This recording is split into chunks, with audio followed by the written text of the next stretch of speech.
Hello નમસ્કાર વિદ્યાર્થી મિત્રો, ગુજરાત એજ્યુકેશન યુટ્યુબ ચેનલ પર આપ સર્વનું હાર્દિક સ્વાગત છે। મિત્રો, આજે આપણે વાત કરીશું ધોરણ 9 તેમાંય વિષય સામાજિક વિજ્ઞાન અને વાર્ષિક પરીક્ષાના અસાઇનમેન્ટમાંથી વિભાગ સી અને પ્રકરણ 20માં રહેલા તમામ પ્રશ્નોનું સોલ્યુશન નિહાળવાના છે। તો આ વિડીયોને અંત સુધી જોવાનું ભૂલતા નહીં।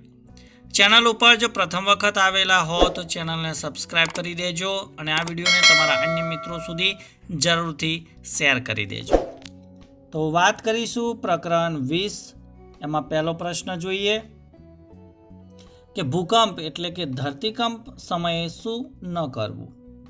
તો ભૂકંપ સમયે ગભરાઈ ન જવું, બૂમાબૂમ કે નાસભાગ ન કરવી, ભૂકંપના આંચકાથી નીચે પડતી વસ્તુઓને રોકવાનો પ્રયત્ન ન કરવો, બહુમાળી મકાનોમાં નીચે ઉતરવા માટે લિફ્ટનો ઉપયોગ ન કરવો, ભૂકંપ સમયે ઘરમાં લાકડાના કબાટ, તિજોરી અને અરીસાની બાજુમાં કે કાચના ઝુમ્મર નીચે ઊભા ન રહેવું, ઘરમાં વીજળી, ગેસ વગેરે ચાલુ ન રાખવા, ગેસ ગળતરને લીધે વિસ્ફોટ થઈ શકે છે, તબીબી સારવારની મદદ માટે કે આગ લાગી હોય ત્યારે જ સત્તાવાળાઓને ફોન કરવા, આ સિવાયની બાબતો માટે ફોન ન કરવા, કારણ કે ટેલિફોન નેટવર્ક ઠપ થતાં રાહત અને બચાવની કામગીરી અવરોધાય છે, ખોટી માન્યતાઓ કે અફવાઓથી દોરવાવું જોઈએ નહીં। બીજો પ્રશ્ન કે દાવાનળ એટલે શું? દાવાનળ માટેના કારણો જણાવો। તો જંગલમાં લાગતી વિકરાળ અને વિનાશકારી આગ એ દાવાનળ કહેવાય છે।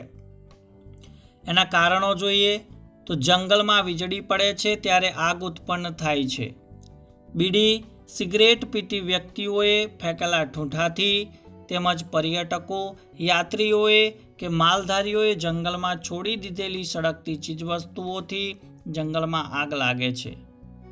પાનખર ઋતુમાં જંગલમાં એકઠા થયેલા સૂકા પાંદડા અને સૂકું ઘાસ આગના ઈંધણનું કામ કરે છે।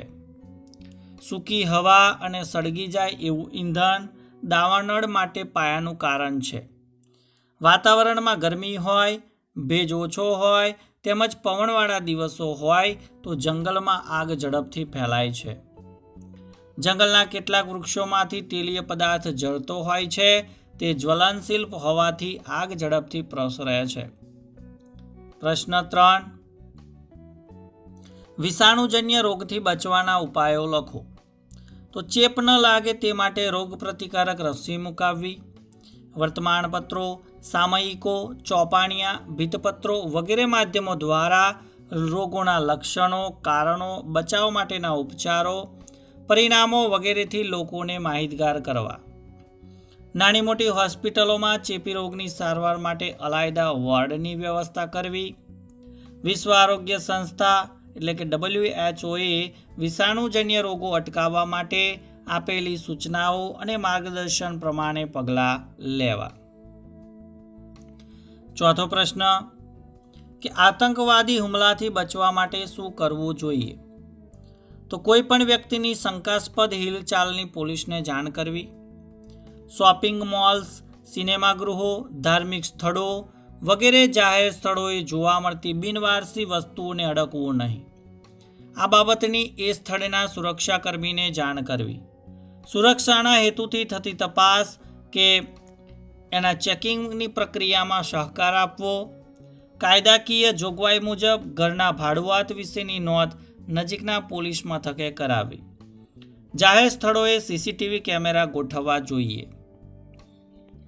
મુસાફરી દરમિયાન બસ કે ટ્રેનમાં કોઈ બિનવારસી સામાન જોવા મળે તો તેની તાત્કાલિક રેલ સત્તાવાળાઓને અથવા તો બસ સત્તાવાળાઓને જાણ કરવી, પાડોશમાં કોઈ વ્યક્તિ એકલો રહેતો હોય, સ્થાનિક લોકો સાથે ભળતો ન હોય કે મોડી રાત સુધી કમ્પ્યુટર પર શંકાસ્પદ કામ કરતો હોય તો તેની પોલીસ તંત્રને જાણ કરવી અને બિનવારસી વાહનોની પણ પોલીસને જાણ કરવી।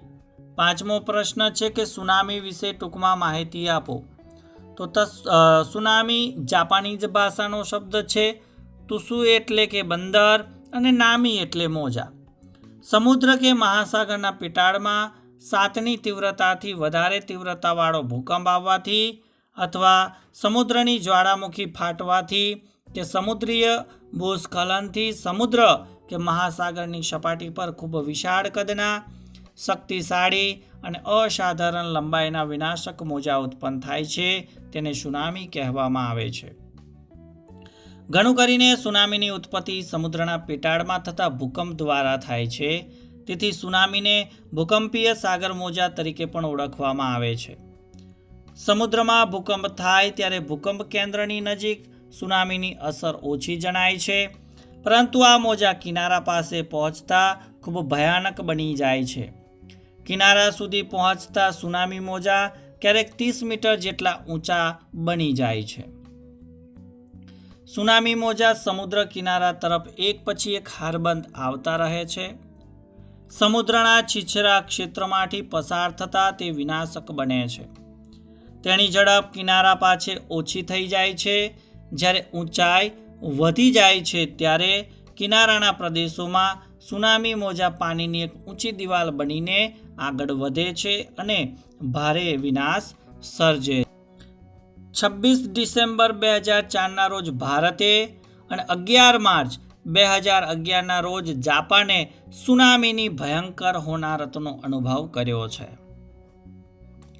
ત્યારબાદ પ્રશ્ન નંબર 6 કે પૂર સમયે શું કરવું જોઈએ? તો પોતાની કિંમતી અને અંગત વસ્તુઓ લઈને કોઈ સલામત સ્થળે આશ્રય લેવો, સ્વચ્છ પાણી, સૂકો નાસ્તો, મીણબત્તી, ફાનસ, ભેજ ન લાગે એ માટે પ્લાસ્ટિકની ડબ્બીમાં દિવાસળીની પેટી વગેરે વસ્તુઓ સાથે રાખવી. બાળકોને ભૂખ્યા ન રાખવા.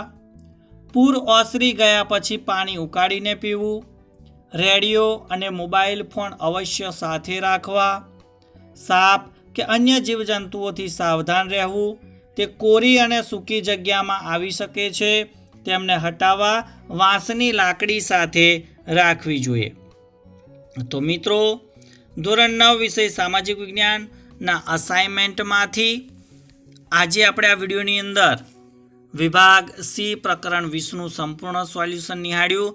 તો ચોક્કસથી તમને આ વિડીયો ગમ્યો જશે તો વિડીયોને લાઇક કરી દેજો, શેર કરી દેજો અને ચેનલ ઉપર જો પ્રથમ વખત આવેલા હો તો ચેનલને સબસ્ક્રાઈબ કરી બાજુમાં આપેલ બેલને પ્રેસ કરી દેજો, જેથી આવનાર તમામ નવા વિડીયોની નોટિફિકેશન સૌપ્રથમ તમારા સુધી પહોંચતી રહે.